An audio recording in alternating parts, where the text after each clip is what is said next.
Yes, good morning and welcome back to DR Sports for another game day preview, the final one of 2022 with myself, AGT, and my Qatar brother. It's the first time I've seen him since Qatar. Flex, how you doing, mate? What are you saying, man? It's good to be back, man. It's good to be back.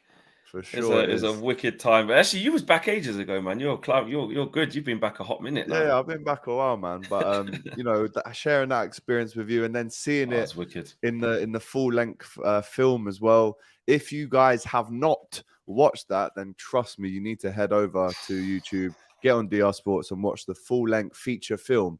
Flex, it's a movie.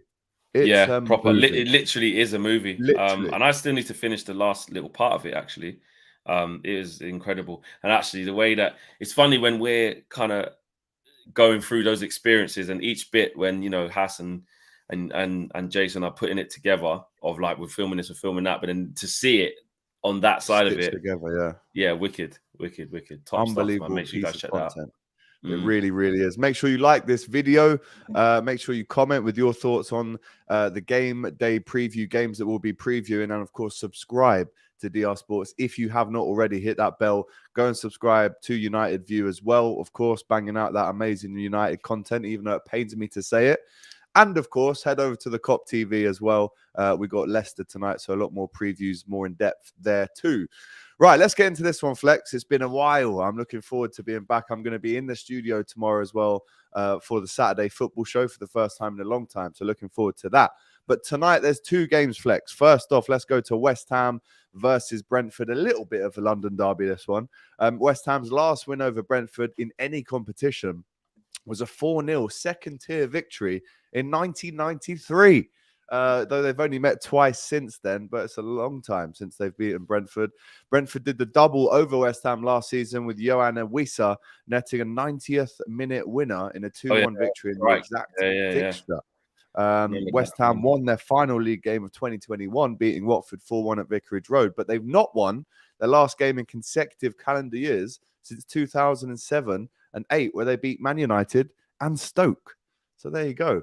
If we look at the table, it reads very kindly for Brentford. 20 points at the minute, 4 wins, 4 draws, 8. Sorry, 4 wins, 4 losses, 8 draws. They're in 10th mid-table. Nice, 1 win in 5. West Ham, however, have lost their last 4. So, Flex, how do you see this one going? It's a 7:45 kickoff tonight. West Ham versus Brentford. West Ham are in trouble now, man. They're starting to. I think they're starting to enter into the beginning phase of that demise, in it, of where they're going to have to find a new solution and go in a different direction. I think. Is it the beginning of the end for Moyes? I would say it's looking that way.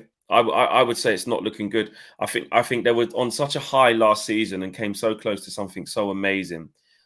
I think they reached that and they just plateaued, didn't they? And then it's like they actually did spend. Some of the players they've brought in, you looked at in the summer and thought, you know what, they're trying. You know what I mean? Paquetá, the kid from PSG, is it the centre back? Who ain't actually all that. I've seen him get spun quite. They tried, and it's just not working. It's just not working at the moment. And I think David Moyes as well, I think he does deserve the respect for what he did do, because literally this time last year we were lauding him, saying how well he's done, saying, this is amazing for West Ham and they're on the cusp of something great. And it nearly was, but obviously football's about results. I don't think he should be sacked yet. I still think they should kind of just give him that opportunity to, but he ain't got much longer if he keeps performing like this and keeps sort of being in free throw like this. You can't lose 5 in a row. That's you're looking bad then. And you know what? I think they will as well. I think they will lose 5 in a row. I think Brentford at home are strong. This is at West Ham though. This one. Oh, it's at West Ham. Oh, yeah, I thought it was at London Brentford. Stadium. Right. Yeah. Ooh. Draw, But again, Brentford won this fixture last year. And I like what you said about Moyes getting more chances. The thing is that West Ham fans, I mean, we can say that as neutrals, right? But West Ham fans, you go and ask Nicky. Yeah, he'll done. tell you. He's done, yeah. He'll tell you that David Moyes has had 2 chances now. He's come back as the manager for the second time. And time is really ticking, right? I mean, yeah. And he's not, and they're not. Can you afford to lose 5 in a row? No, I don't know. Especially because this one's, I just seen that this is at home. Actually, I thought this was at Brentford Community Stadium, but with it being at the London Stadium, a loss is going to be catastrophic. Actually, I didn't realize that, and that would be 5 in a row, and then this one Yeah. comes home if they were to lose. But that one there of a draw though, see a draw in this one. Tendi item in the comments asking how long will Moyes stay? I'll give it till around February. The thing is, it's all very well and good saying Moyes out, but who do you get to replace him? There's a plethora of very experienced, successful managers out there actually with no jobs at the minute. So maybe they're waiting for one of those guys to pop up. But a lot of people predicting that Brentford win this fairly easily. So let's get into a score prediction. Oh no, 3-0, Max. Come on, Max. Come on. Wow, I'm not sure about that. Would that. have to be a I'm not sure proper, collapse. That, but stranger things happen in football. James in the comments saying West Ham should have went for Emery before Villa. It's a good shout. I'm gonna go with Desmond on this one, Flex. I just feel like there's gonna be goals. It's gonna be an open game, and West Ham do like to throw away a lead, so I'm gonna go with a 2-2. 1-1. I'll go with that draw. A lot of people are saying that yeah, I'll go for that. Okay. Well, there's another game tonight, and that is, of course, Liverpool at home at Anfield tonight against Leicester. Liverpool have lost their 2 of their last 3 games against Leicester, as many as they had in the previous 17. But Leicester have lost 9 of their last 11 away games against Liverpool, having drawn 3 in a row at Anfield in between 1997 and the year 2000. Liverpool's last league game of 2021 was a 1-0 defeat to Leicester in that period where we lost 6 home games in a row. They've not lost their final league game in consecutive calendar years since 1961 against Middlesbrough and Rotherham. That's unbelievable stat, that is. Liverpool have scored at least once in each of the last 31 Premier League game at home, with their only defeat in that time coming against Leeds. The last visiting goalkeeper to keep a clean sheet was Fulham's Alphonse Areola in March 2021. This is also fresh off the news that Cody Gakpo signs for Liverpool. Flex, your reaction to that, being a United fan.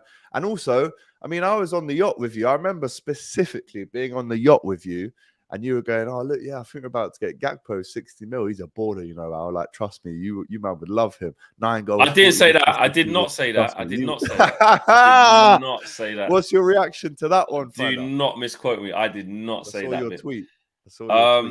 Yeah, shit, anyway. João Felix is better. Oh, don't say that. I'm joking. Come on, Percy. Don't do that. No, I'm joking. Look, it's a player that definitely Ten Hag wanted. He wanted him from the summer. And he wanted him now, but we ain't got the piece. It's as simple as that. We're going for the takeover. The Glazers won't spend any money.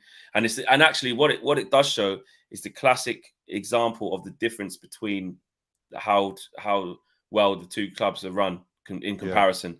So you're going for a sale process now, but you haven't run your money into the ground. You haven't run the club dry. You haven't bled it dry.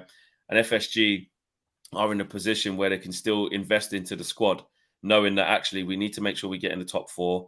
We've got new people trying to buy the club. We need to attract new players in the net when we're trying to rebuild. Being out of the top 4 is not going to be good for us. Versus the Glazers, who have only just not taken dividends out of the club this month and have bled the club dry to the point where, like, the petty cash is the most simple way of explaining it. Like you get your petty cash fund in the DR Sports office. In the DR Sports office to go into, the cash go and get the Coke Zeros and that. That's down to like 20 million. You know what I mean? Within the space of 6 months, there's no money left.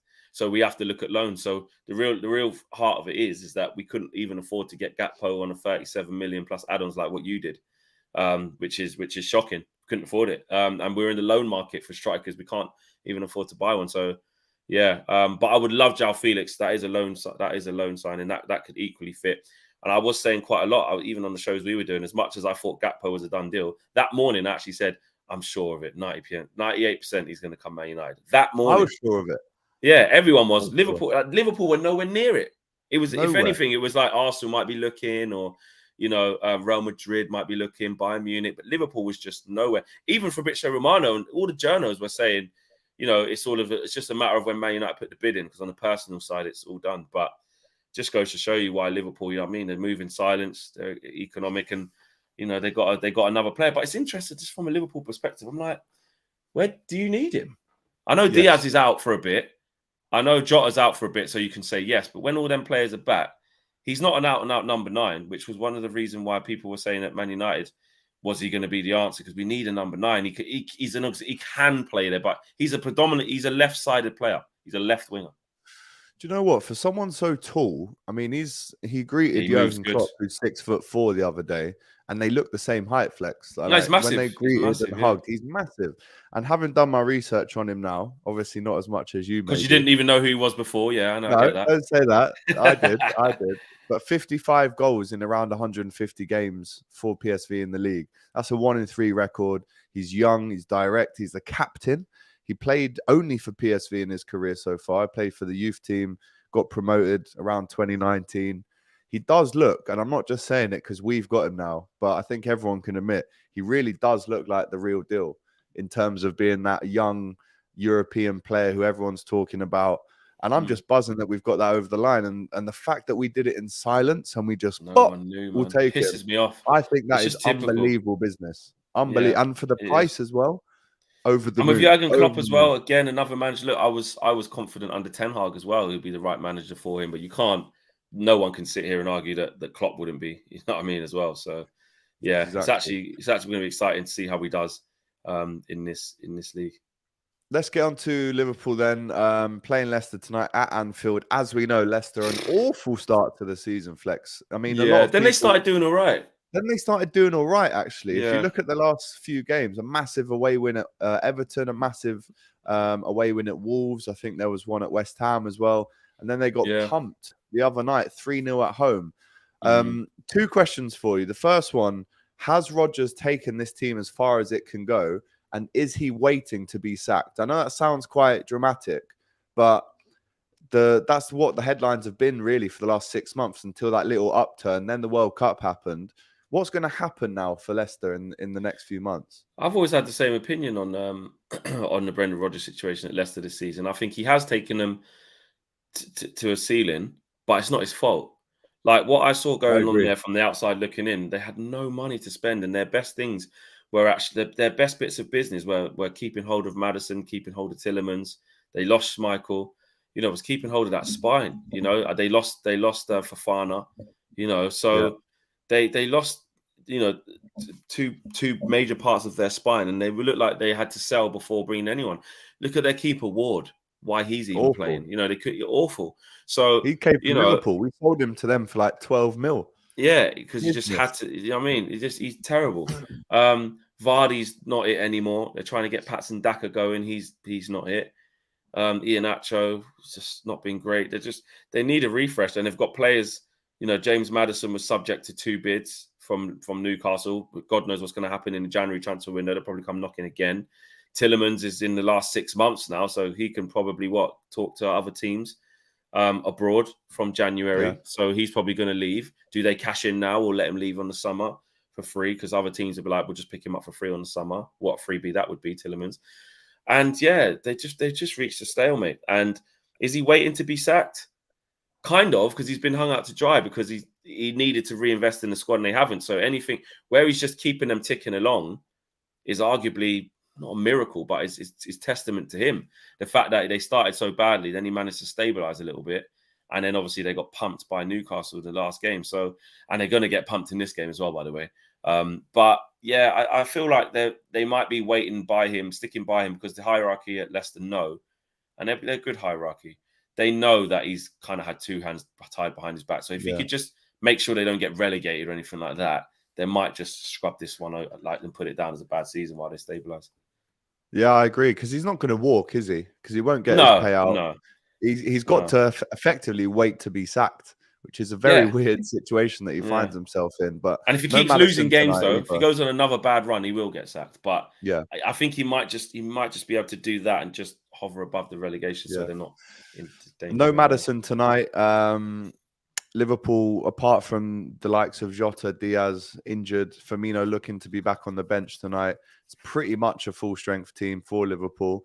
I did a preview on the COP TV last night. I said 4-1 on there. So I'm going to stick with that. I do think Liverpool kind of break the duck in terms of getting back in amongst the goals from after the World Cup in terms of Qatar and the break that we all had. And I think Darwin nets tonight. I think Salah nets. I'd like to see someone from the midfield score as well. So let us know what you think in the comments. Kazi going for 3-1, Liverpool 3-0, Darwin brace. Easy Liverpool win, says Alex. That might just be 4-0. myself writing Yeah, that. innit? 4-0 agree, Liverpool from Hassi Mia. Big up. And there you go. And if Liverpool do win that game tonight, then they might just go very close to that fourth spot, just under Man United. It would take us a point under Man United if we can win. So massive game for Liverpool. Newcastle sitting nice on third place right now. Tottenham in fourth. Still a long way to go. We're not even halfway through the season yet. So all these top of the table T-shirts I'm seeing from Cecil, just relax, big man. A long way to go. He's been getting pelters for that, by the way. He's Twitter. shameless. He's been getting absolutely shameless. I love the kid, but he's shameless. Absolutely shameless. Gakpo will be in the stands tonight, says Ali A. That officially will go through on January the 1st. Right, those are the two games tonight. Forgot about that. He can't. He's not flipping that. They got him parading the shirt, everything there, signed, deal done, everything. But it's actually January before 1st, the. Jeez, yeah. We're doing our business over the Christmas period, in that 100%. limbo period where no one knows what the day is. Innit? Right, let's get on to the next game. Tomorrow, early kickoff at the Molineux Stadium in Wolverhampton. It's Wolves versus Manchester United. Massive game this for you. Wolves won their last Premier League meeting with United 1-0 at Old Trafford in January. Their last one consecutive games against them from 1979 and 1980, where they won 3 in a row. I forgot we lost at home to them, because the last 2 at Molineux we've actually won, which before we were struggling. Yeah, was it Nunes that scored?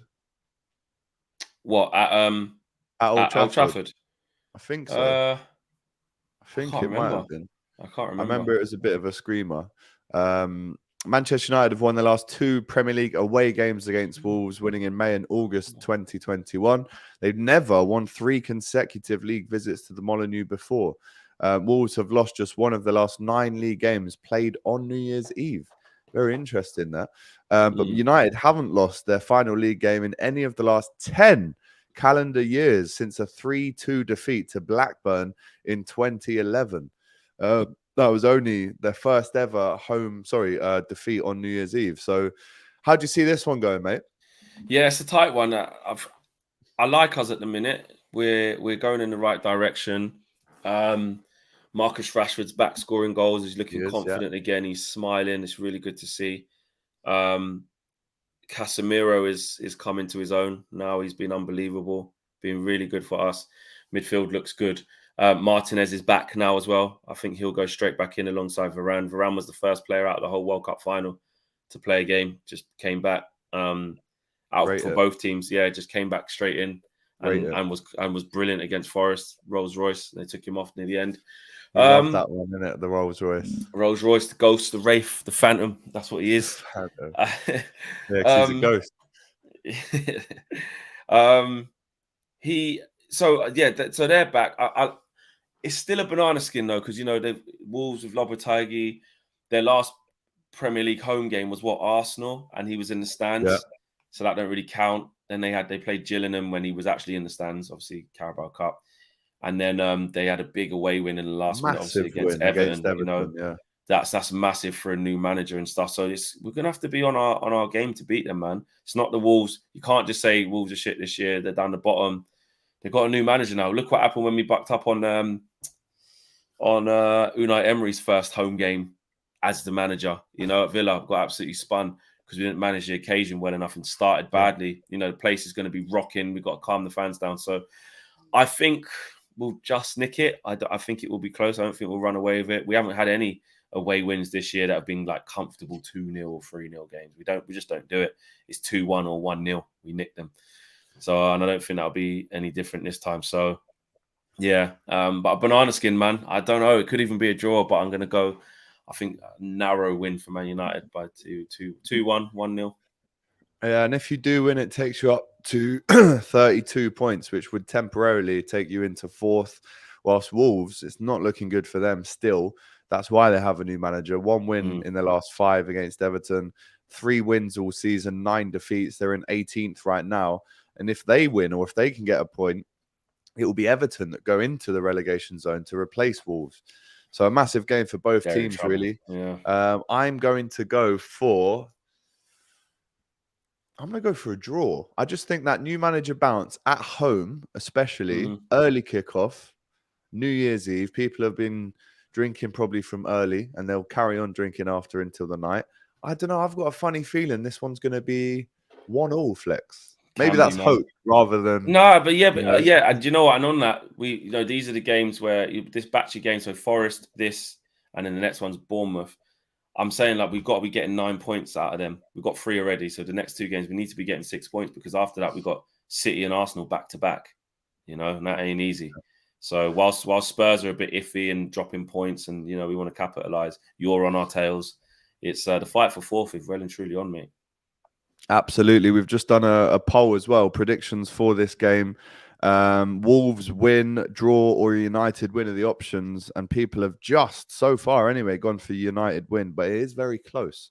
That's what Flex did say.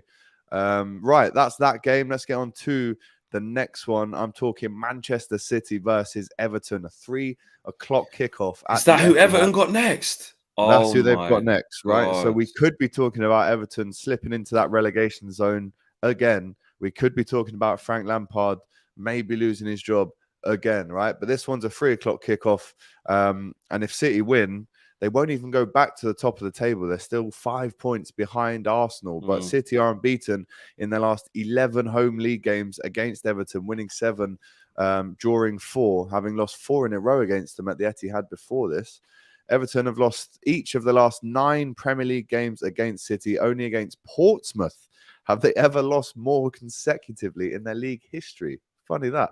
Everton are unbeaten in the last 6 league matches played on New Year's Eve. Though this is their first such match since a 1-0 win at Sunderland in 2005. We saw the scenes at the end of the game at Goodison the other night. What happened was around 90 minutes, the Everton defence were playing it round as if they were playing for the draw. Everton fans booed them.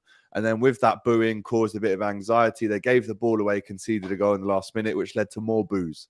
I call them the Blues at the minute because they just love booing their own players. If you make one mistake, you're getting booed. That place can be toxic.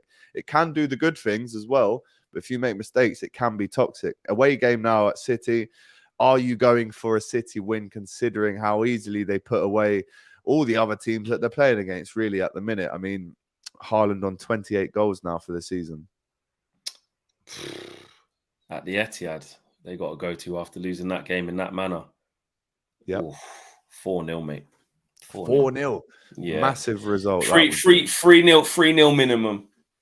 3-0 minimum, man. Like they're bad. They're in a bad place right now. Warwick and to lose. Yeah, Warwick in the comments there saying Lampard's a bum. Ariel saying Everton relegated. City 6-0 Haaland hat trick, says Franklin. Yeah, sometimes football has a funny thing though. These games where you think are dead certs and then City just scrape it 1-0 with a pen. But yeah, whatever result, however you want to say it, mate, Everton are leaving there with 0 points. Oof. Yeah, I'm going to go with that as well. I'm going to go with a 4-1 City win. Do you know what? It's rare that you get a game like that on a Saturday 3 o'clock. Is that just me or is that? No, it's because the TV went flipping out. That's a given. No, we'll go with some of the other teams. That's why. Pretty much. So pretty much 5:30 Arsenal are playing as well. That's a good game. Arsenal Brighton. That's true as well. That's why. So if you look at it, that's Big up to H in the comments who says ATG sounds like James O'Brien. Well, he's got a very smooth radio voice, so thank you. James O'Brien, is that the guy from LBC? It is from the guy. Do you know what? LBC. You know how mad that is, yeah? Is that I didn't even know that guy's name was James O'Brien, but as soon as you said he's a radio voice, I thought AGT sounds like anyone. He sounds like that geezer who always cusses people out on LBC. So actually, I didn't think of that. You actually do sound a bit like him. Yeah. Cussing out them Tories. That's me. He's always cussing out everyone, bro. I like that guy. No, he's big, man. But my name's AGT, not ATG. But big up to you, my brother H, for getting involved, sending in a super chat. I don't know what currency that is, but big up to you. It's DKK. I don't know what that is, but big up either way, right? It helps support the channel. Right, next up, Fulham versus Southampton at Craven Cottage, the newly expanded Craven Cottage. 3 o'clock kickoff tomorrow. Fulham Flex sitting in 9th. a little bit of a fall off since their great start to the season, but they're still there or thereabouts. Whereas Southampton, it could not get any worse Dead for man them. walking, mate. They are dead bottom, 20th Yeah. in the table. So many defeats, 4 in a row. It's not looking good. It's not looking good. Fulham win. Fulham win. Yeah, definitely. Nathan Jones is their manager, isn't it? He is former Yeovil captain, Nathan Jones. Yeah. Did he come from Luton, isn't it? Yes. He was at Luton. Yeah, mate. Not convinced, mate. How's he managing the Prem? Nah. Not at all. Don't think he should be given a chance? Nah. He did all right at Luton. Yeah, nah. Not in that team there, mate. It's a bad team. Bad team. Well, I look at it, even in January, I'm like, who could they even How do you get? even fix that mess? They're going down, man. I think it's done for them. And Fulham, complete opposite of that. They've got a good style of play, really effective players at the moment. Some players of good individual ability as well. Got some difference makers in that team, experience in that team, youth in that team. They've got a bit of everything. And they're in that groove, they're in that moment, and it's at home. Can't see anything other than a Fulham win. What can Southampton do here to turn it around? Because they have got some good players, right? Let's not forget about some of the players they've got, but they just can't seem to string any run of good form together. And how long have Southampton actually been in the Premier League now? If they do go down, can someone get that up? I think that would be an interesting. They must have been in here a good, what? 20? 9? Wait. What? More than 10 years?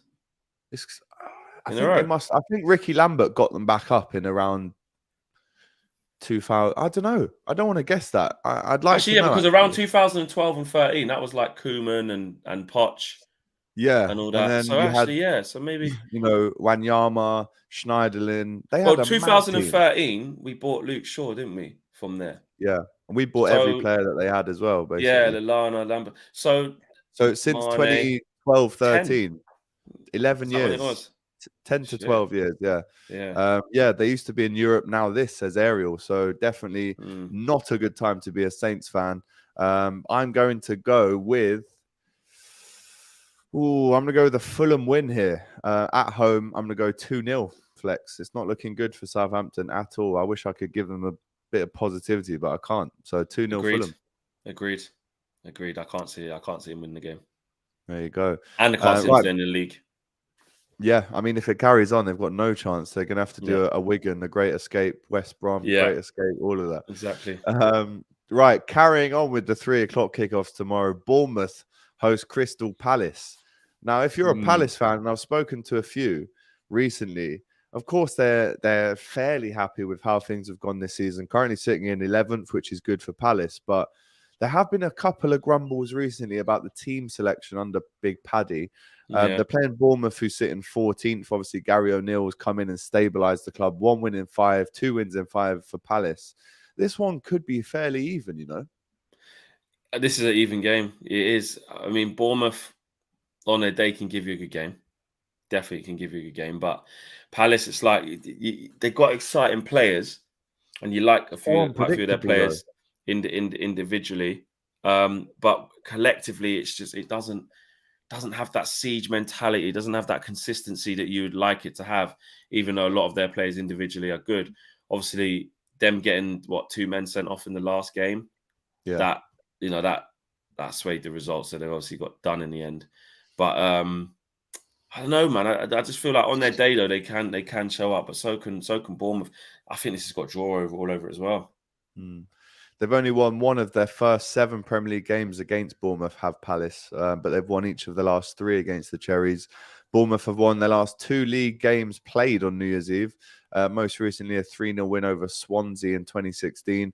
But Palace did win 3-0 against Norwich in the final league game of last year, having not won their last game in any of the previous 9 calendar years. They last won 3 consecutive matches between 01 and 03 with 3 games. So I'm going to go with the 1-1 draw here. Again, Mitchell and Tompkins. That Tompkins red card. I mean, I felt for him. It was one of those where I wasn't angry at him. Obviously, I'm not a Palace fan, but I felt sorry for him that he even got put in. I don't think he played a game for a year. And then 2 howlers that you wouldn't even catch. You wouldn't even catch me doing that. on a Sunday league game, Flex, right? Bad. That's proper Bad, man. Come on. Saturday stuff defending from Tompkins. So he's out. Mm. Gunnar Ryan going Sunday for stuff, mate. 3-2 Not even Palace. Saturday. Sunday. Sunday. Yeah. It's Monday night stuff, if anything. Yeah. Saturday's a bit better. I don't know why I said Yeah. that. Crystal Palace 2-0 says Yasser. Alex says, why are you hating on Chelsea? We haven't even mentioned Chelsea, mate. I don't know what you're on about. I think that's why he's saying it, because Alex has said, talk about Chelsea, please. So I think he thinks because we're not talking about it, he thinks we're hating. Well, we'll get on to Chelsea. They're the last game of this match day week. There you go. There's Bournemouth Palace covered for you. Newcastle Leeds tomorrow at 3 o'clock. This is a belter, bro. This is early 2000s, early noughties classic for me. Let's not forget geographically as well. I think Newcastle and Leeds, they're not even that far away from each other. I think maybe an hour. And they're both cities that support one club. So you've got to respect that. Massive teams, really. Newcastle on the up in third place. They won 1-0 in the last Premier League game against Leeds, last beating them in consecutive top flight matches between December and January 2002. So December 2000 and January 2002. So there you go about that early noughties rivalry. Having failed to win their last final league game in any of the last 9 calendar years, Leeds have now won their last game in 2 of the last 3. They've now won their last game in 2 of the last 3. So Leeds, they'd recently won at Anfield as well. Somerville getting that last-minute winner. He scored the winner the week after that as well. Obviously, held a bit of a stumpage. Held a bit of a slap against City, which is fairly natural these days, but they put up a good fight. Newcastle, and I said it yesterday on the COP TV Flex, we have to start really putting respect on Eddie Howe's name, because this wasn't like... start, it's be respecting him from a long time. Respect him from when he came, from even just keeping them up last year and how they did it. They were the most informed team from January to the end of the season. So his respect should have been there from, and then even from now, that anyone who's not respecting him or taking Newcastle seriously for top 4 and beyond, scary you need to give your head a wobble. Yeah, not the title, but like we say, obviously, you never know. But higher than 4th, mate. Honestly, they won't go away. They got the best defense in the league. I think they've only conceded 11 goals. They're the most informed team in the league right now. Won their last 5. They smashed Leicester easy. And you know what? I tell you what, you don't want to play against Newcastle right now, home or away. You don't want to play against them. They've bought really well. They're dangerous in terms of this market now. They're going to probably buy it again really well. They got a plan. They're sticking to it. They're robust. They defend as a team. They go forward in numbers. They're just a really good outfit, man. They're just a really, really good outfit. And I think Leeds are going to feel that as well. Leeds on their day they always give everyone a game. I know it was quite easy for City the other day, but like you said, it wasn't too long ago they beat you at Anfield, which broke that record, isn't it, of you not winning all them games. But they are facing a really difficult prospect. And now you look at Geordie's Geordieland, and you look at St James's Park as an absolute fortress now. You don't, even on a bad day when they've been under Mike Ashley and everything's they do. Never really wanted to play there anyway. Just don't like going there. It's loud. Until you score the first goal or something and quiet them down, they're always at it. But now, up the Premier League we go. Whatever the song they're singing, they're just like they're in dreamland. Like, and big up to Matty and the guys at the Magpie channel and just all the Geordies in general, because they are literally seeing their team play the best they've ever played.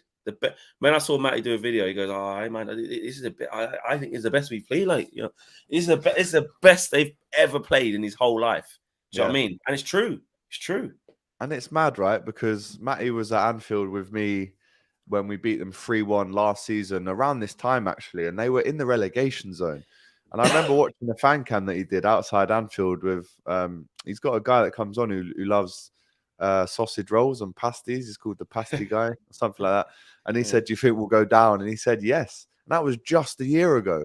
So can you imagine the turnaround that they've had? It's unbelievable. And they're only they're like Adebayor, Wayne Bridge, Craig Bellamy stage. They haven't even really paid the big bucks for the big names yet. Exactly. Which is scary. It really is scary. I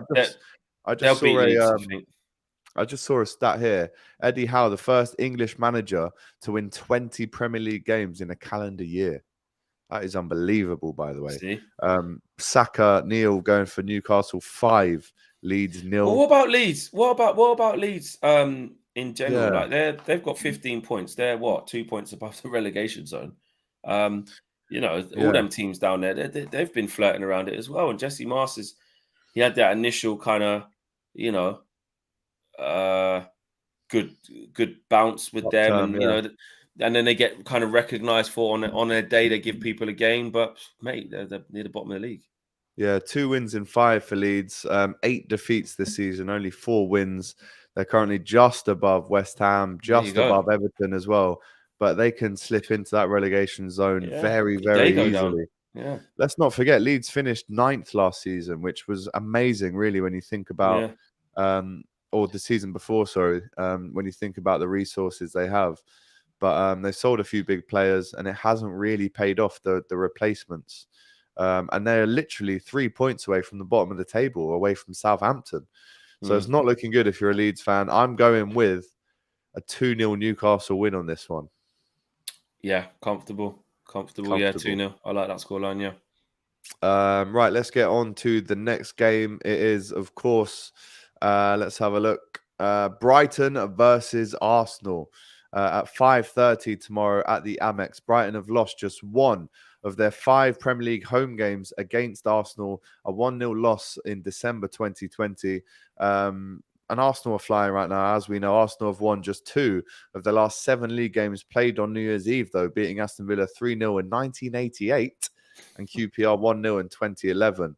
But if we look at the table, the stats do not lie, people. 40 points for Arsenal, 36 goals scored, 13 wins, 1 draw, 1 defeat.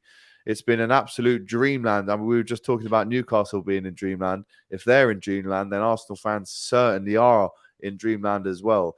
How long do you think it can carry on before people have Arsenal as the outright favourites to win this league now? Outright favourites, it'd have to go on for Are we talking March, April? April, May, March, April, May. Yeah, around then. I put them as, you know, right up there to be able to win this league. I do. I know everyone's waiting for that. Yeah, of course. But, you know, it pains me that City are going to get, what, a 4th in a row if they do it? Yeah, you know. It is what it is. But you just have to look at it as a neutral and properly look at it as a neutral. You can't just keep discrediting them saying, when this happens, watch, they're going to capitulate. And look, they might, and if they do, they do. But right now, you've got to give them respect. You've got to give them credit. They're playing fantastic. They're playing the best football I've seen since Wenger, since like prime Wenger. 20 years. Easily the best football since prime Wenger in his prime. Not the back end of Wenger, obviously. Prime Wenger. They're unbelievable. And you know what? If they strengthen in January, which obviously I think they will, because they won't get a better chance than this to win the league. No, for sure. They're just going to go from strength to strength. You know, Jesus being out. You know, I remember when we was away, and I was saying to Robbie and Jason, I was saying, like, Arsenal's system. You know, Eddie Nketiah can come in for a month or 2 until he gets back. We could put Martinelli in there, even if you don't get anyone, they'll be all right. And I think that West Ham game, I know there's harder tests to come, and we'll see if they don't do it against Brighton. Everyone's going to say seed, which I think they will do it against Brighton. But I think that there was evidence in that West Ham game already to say, see, he weren't there, but it was business as usual. In the first half, everyone was on Eddie Nketiah's back saying, oh, he did this, or he didn't shoot at the right time, he did that. In the second half, man, like, give the kid a chance. Like, he's on $100,000 a week.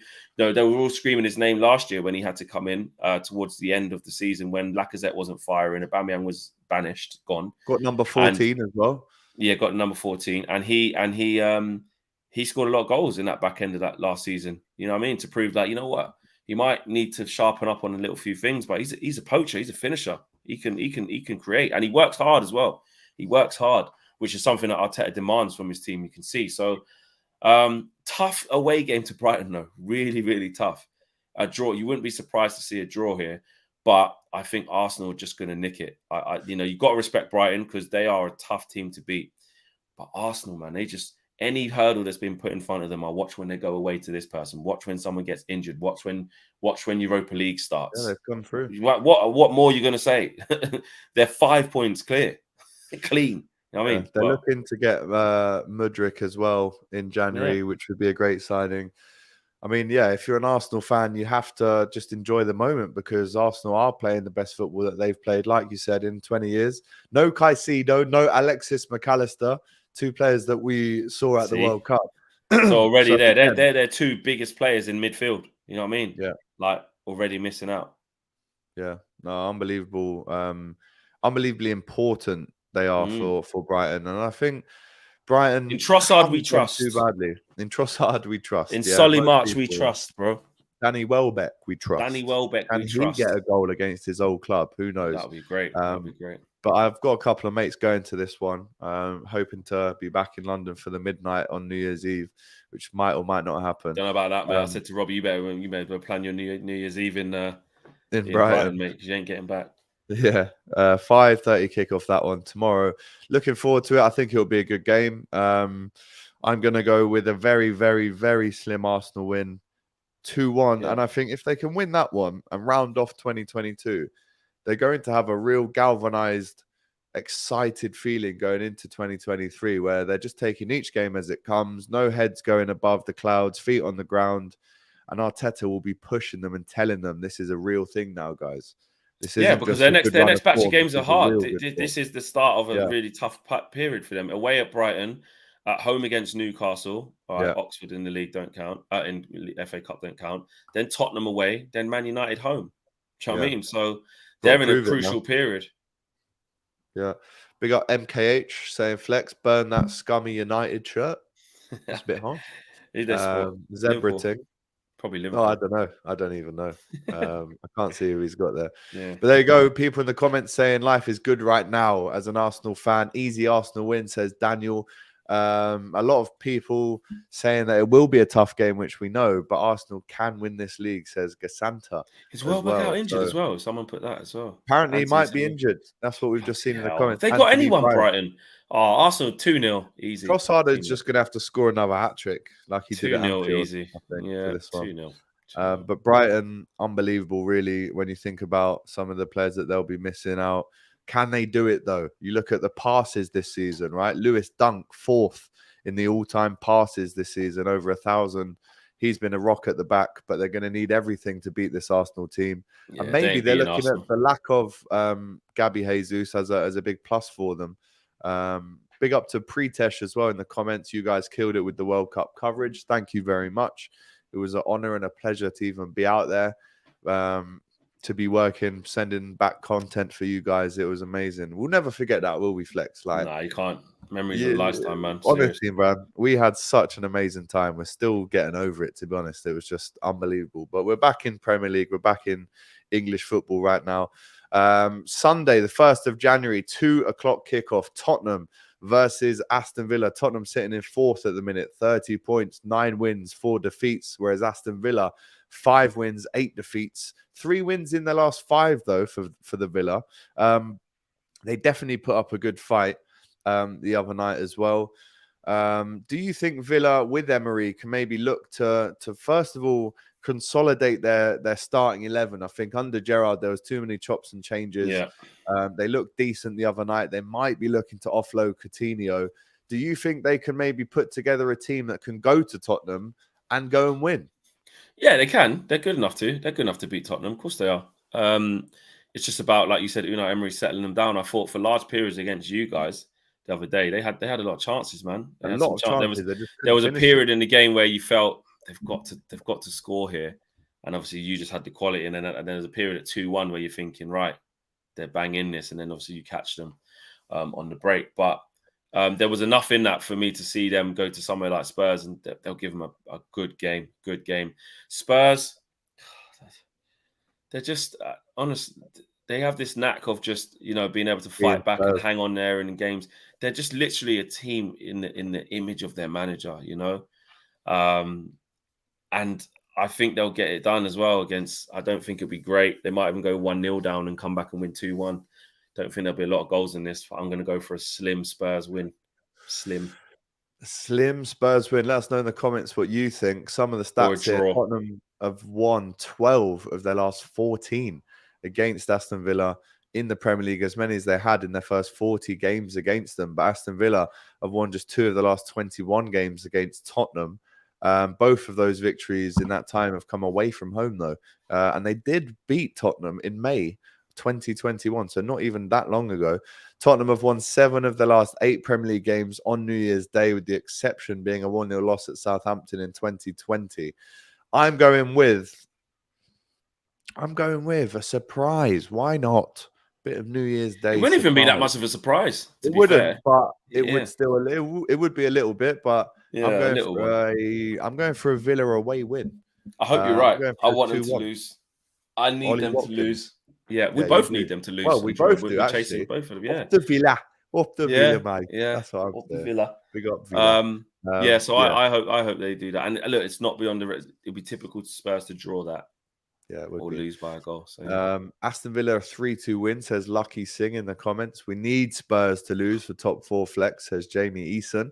Remember to smash that like button, people. If you're watching us right now, there's no reason why you shouldn't be at least pressing the like button. It doesn't cost you anything, so make sure you help us out. The last game, we're getting into it now, is, of course, Nottingham Forest versus Chelsea. Sunday, the 1st of January at 4:30, right? This one at the Forest Stadium City Ground. This is the first time Forest are hosting Chelsea in any competition since February 1999. That was a 3-1 loss in the Premier League. But Chelsea have won their last 7 meetings with Forest in all comps, the last one being a 2-0 win in the FA Cup in 2020. Forest have won their first league game in each of the last 4 calendar years, including 2 New Year's Day victories over Leeds and Blackburn. So the stats are mixed, really, for Forest. And if you look at the table, and after we heard Steve Cooper last night say again, whilst they sit in 19th flex, that he wants to buy some more players. 25 signings so far. Does he need to buy any more players, or does he just need to work with the ones he's got? I got this as well. I got someone asked me this for something I'm doing where you got to name the players you think each team should buy for the thing, and I got to Forest, and I was like, opposite. Yeah. Because they've had such a high influx of players that there isn't any 1 or 2 players that can come in and change what's going on there, because it's all it doesn't have any identity. It's all a mishmash of a lot, you know. So I think the best thing they can do is buy no one and really just try and nail it down with what they've got, unless someone really unbelievable for their level becomes available, which I don't even know. I couldn't even give you an example of what or who that could be or what it could look like. Because they've actually exhausted all of that type of player. You know, like, Lingard became available. Can't believe they got him. Yeah. Emmanuel Dennis, that ain't actually that bad. Serge Aurier. White. Let's get him. Do you know what I mean? Like, they've exhausted. Lodi. I looked at when Lodi was walking off the pitch, at Old Trafford, because he got substituted. I was looking at him thinking, he played against us last year in the Champions League. I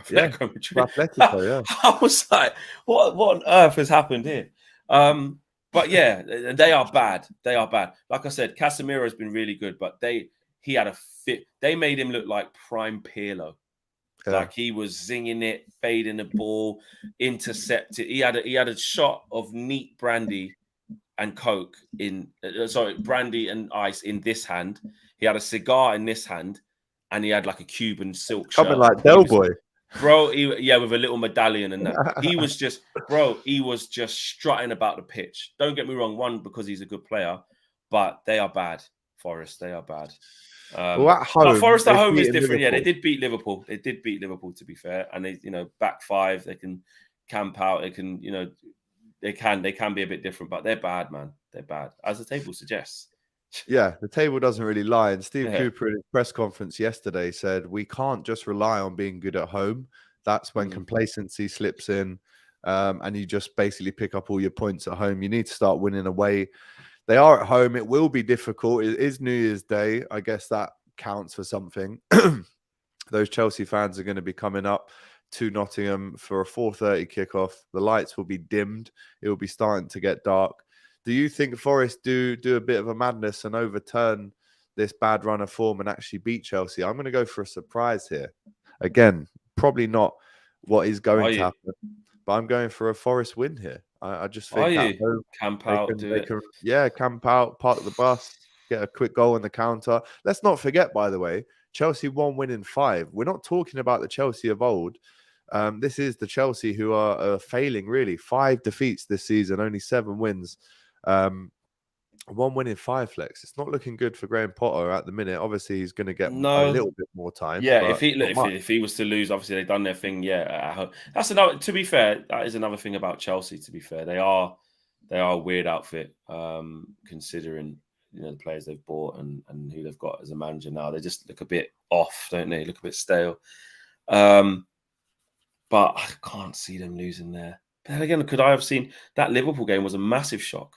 To be fair, it really was. I couldn't believe that, and they deserved it. Win, mate. Forest. I'm going for a Forest win. Just like what I see. Yeah, the Liverpool game. Do you know what? I'll go with draw. Yeah, Craigley. Okay. I'm with Craigley. I'll go with draw. But they were, to be fair, they are bad away. But at their place, they are. Yeah, you know what? Fair play. I'm going to go draw. Well, there you go, guys. That's every single game covered for you in the game day preview. Don't forget, we'll be back on DR Sports tomorrow for the Saturday football show, taking you through all the 3 o'clock kickoffs, not only in the Premier League, but all the football leagues and in Europe as well. We like to give you every score as they come in. Big up to Flex for coming on, as always. Hopefully see you in real life soon.